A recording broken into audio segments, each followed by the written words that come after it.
नमस्कार. New law गुरुजी या यूट्यूब चॅनलमध्ये मी आपल्या सर्वांचं स्वागत करतो. मागील 2-3 दिवसांपूर्वी मी एक व्हिडिओ आपल्यासमोर सादर केला होता.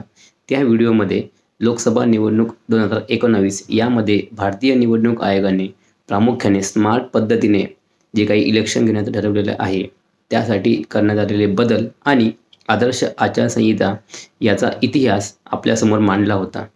तर पुढे भाग 2 मध्ये मी आपल्याला जे काही आदर्श आचारसंहितेने नियम घालून दिलेले आहेत, त्या नियमांचं जर उल्लंघन केलं, तर कोणत्या कायद्याअंतर्गत, कोणत्या तरतुदीमध्ये आपल्या विरोधात गुन्हा दाखल होऊ शकतो, याविषयी थोडक्यात माहिती देणार आहे.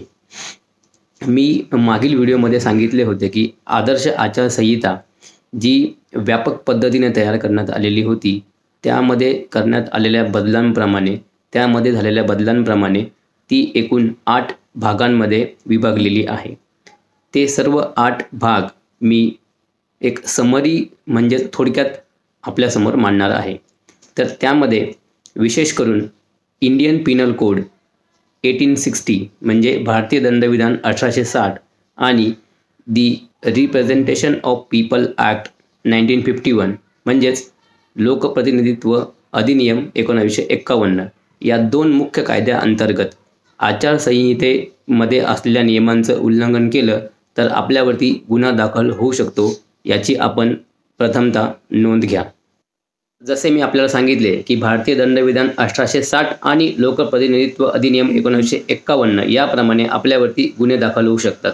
तर पहिल्या प्रकारात अशी कुठलीही वर्तणूक राजकीय पक्षाने केली किंवा उमेदवाराने केली की ज्यामुळे 2 समाजांमध्ये, 2 जातींमध्ये किंवा 2 धर्मांमध्ये किंवा 2 वेगवेगळ्या बोलीभाषा बोलणाऱ्या गटांमध्ये अस्तित्वात असलेला वाद तीव्र करेल, अशी वर्तणूक सेक्शन 123(3)(अ) लोकप्रतिनिधित्व अधिनियम 1951 प्रमाणे गुन्हा ठरेल, याची आपण नोंद घ्यावी.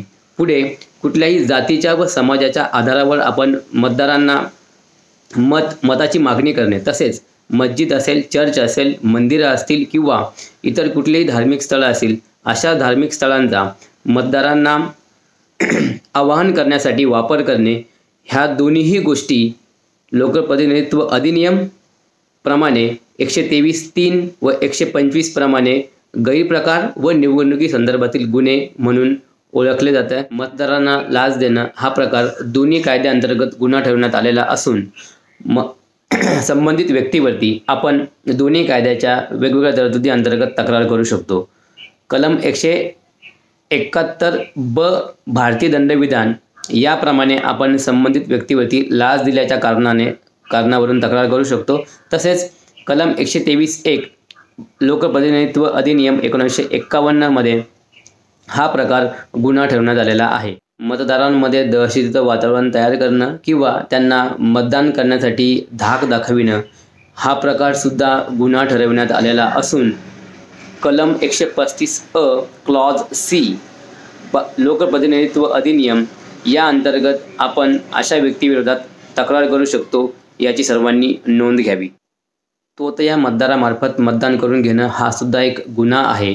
त्यामुळे भारतीय दंडविधानाच्या सेक्शन 171(ड) प्रमाणे असा प्रकार करणाऱ्या व्यक्तीवरती विशेष कारवाई करण्यात येईल, याची आपण सर्वांनी नोंद घ्यावी.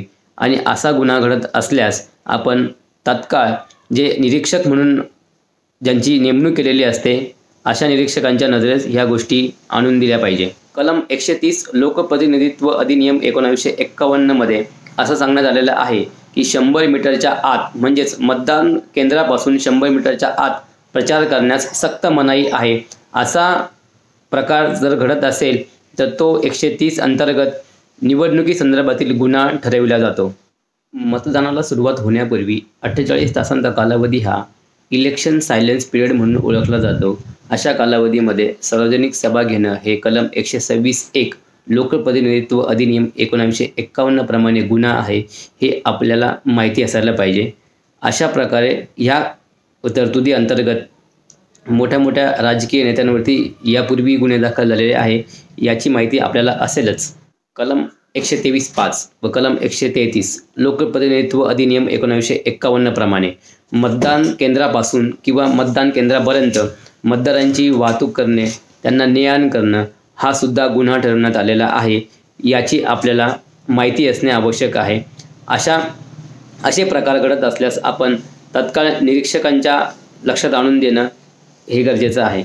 कलम 127 लोकप्रतिनिधित्व अधिनियम 1951 प्रमाणे दुसऱ्या पार्टीच्या मिरवणुकीमध्ये अडथळा निर्माण करणं, तसेच दुसऱ्या पार्टीच्या मिरवणुकीच्या मार्गावरती आपल्या पार्टीची मिरवणूक घेऊन जाणं जेणेकरून तिथे वाद उपस्थित होईल, तसेच दुसऱ्या पार्टीचे पोस्टर काढून टाकणं हे सुद्धा गुन्हे ठरवण्यात आलेले आहे.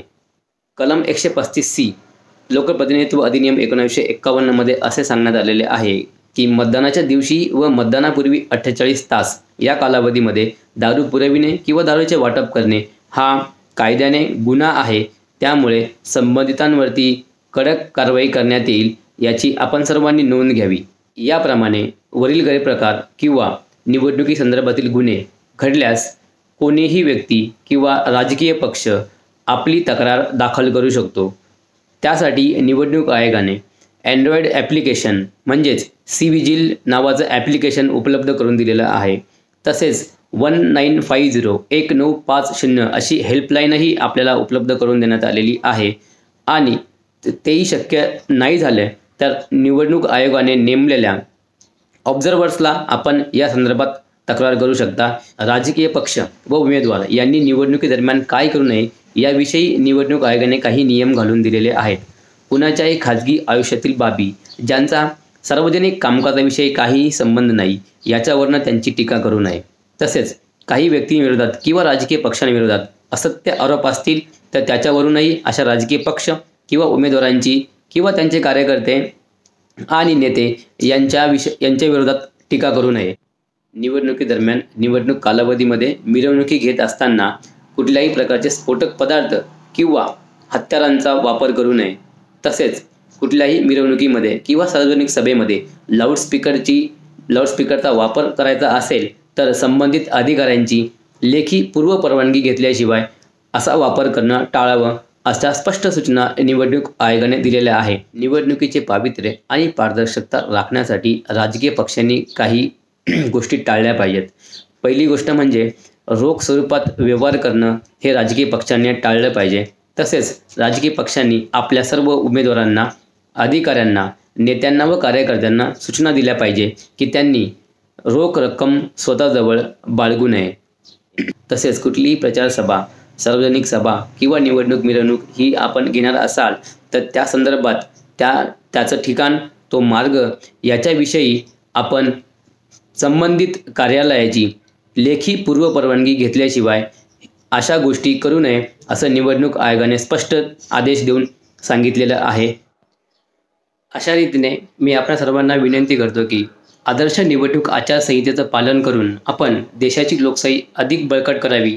तसेच आता सध्या माध्यमांचा वापर जास्त होत असल्याकारणाने लोकांमध्ये जनजागृतीचं प्रमाण वाढलेलं असून आपल्या विरोधामध्ये आदर्श आचारसंहितेच्या भंगाविषयी किंवाही कुठल्याही प्रकारे कोणीही व्यक्ती अगदी सहजरित्या निवडणूक आयोगाला तक्रार करू शकतं. म्हणजेच अँड्रॉइड ॲप्लिकेशन झालं, ऑब्झर्वर्स किंवा हेल्पलाईनद्वारे आपल्या विरोधात तक्रार दाखल होऊ शकते. असा गैरप्रकार किंवा असं गैरवर्तणूक टाळून आपण देशाला जगातील महासत्ता बनविण्यासाठी हातभार लावावा अशी मी सर्वांना पुन्हा एकदा विनंती करतो. धन्यवाद.